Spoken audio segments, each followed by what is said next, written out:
जय हिंद बच्चों। आज की कक्षा में आप सभी का हार्दिक स्वागत है। आज हम पाठ 15 का अध्ययन करेंगे। इस पाठ में कुछ संतों के प्रेरक दोहे दिए गए हैं।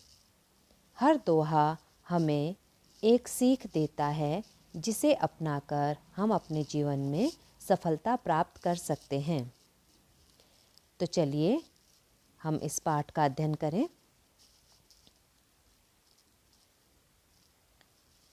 सबसे पहला दोहा है, गुरु गोविंद दो खड़े, काके लागू पाए।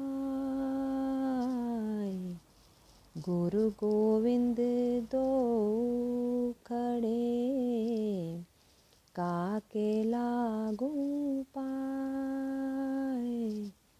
बलिहारी गुरु आपने, जिन गोविंद दियो बताए। कबीरा गोविंद दियो बताए।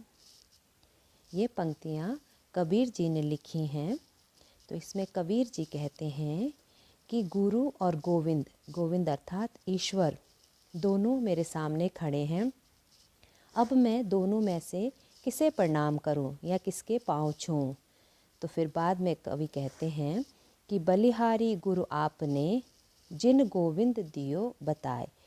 तो हे गुरुदेव, मैं सबसे पहले आपको ही प्रणाम करूंगा, क्योंकि आपने ही मुझे ईश्वर का रास्ता बताया है, ईश्वर तक पहुंचने का रास्ता बताया है।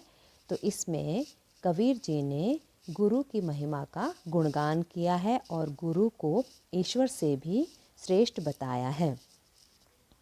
अगला दोहा है, काल करे सो आज कर, आज करे सो अब। काल करे सो आज कर, आज करे सो अब। पल में परलय होएगी, बहुरी करेगा कब।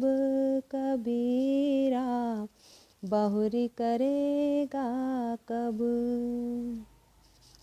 इसमें कबीर जी ने समय के महत्व को बताया है। उन्होंने कहा है कि हमें कल पर कोई भी काम नहीं छोड़ना चाहिए।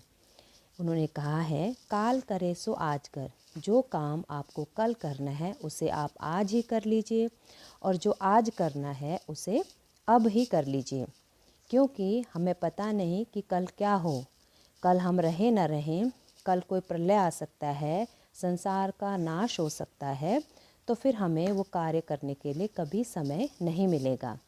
इसलिए हमें वो कार्य समय पर करना चाहिए। अगला दोहा है, विद्या धन उद्यम बिना, कहो जो पावे कौन। विद्या धन उद्यम बिना, कहो जो पावे कौन।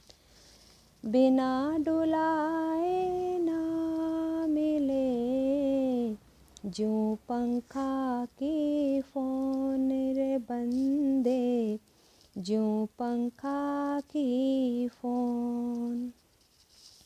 ये पंक्तियाँ वृंद जी ने लिखी हैं। तो उन्होंने इसमें कहा है कि विद्या धन उद्यम बिना, कि विद्या रूपी जो धन है वो परिश्रम के बिना कोई भी प्राप्त नहीं कर सकता।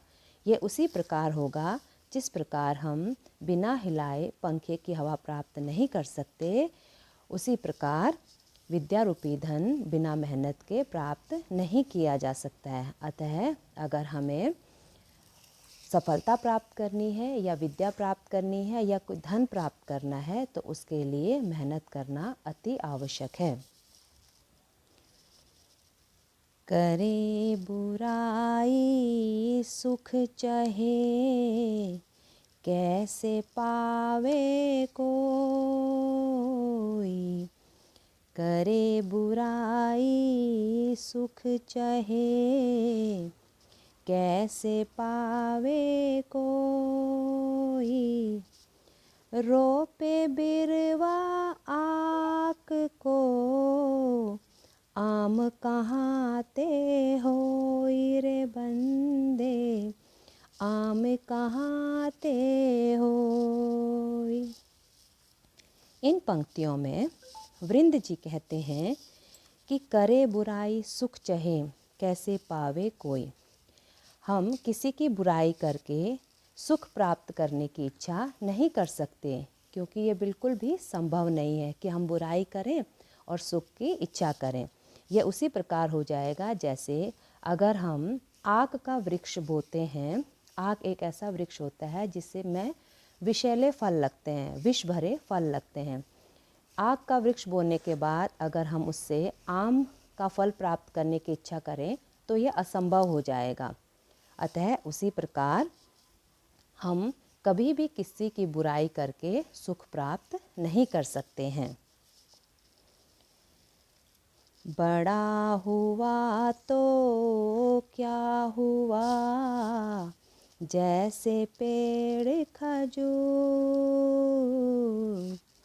बड़ा हुआ तो क्या हुआ, जैसे पेड़ खजूर। पंथी को छाया नहीं, फल लागे अति दूर। कबीरा फल लागे अति दूर। ये पंक्तियाँ कबीर जी ने लिखी है और उन्होंने इसमें कहा है कि कोई व्यक्ति अगर बड़ा है, समृद्ध है, धनवान है और लेकिन वो परोपकार नहीं करता तो उसके धनवान होने का, समृद्ध होने का कोई फ़ायदा नहीं। परोपकार का अर्थ है दूसरों पर उपकार करना, दूसरों की मदद करना। अगर वो ऐसा नहीं करता है तो उसके धनवान होना और समृद्ध होना व्यर्थ है।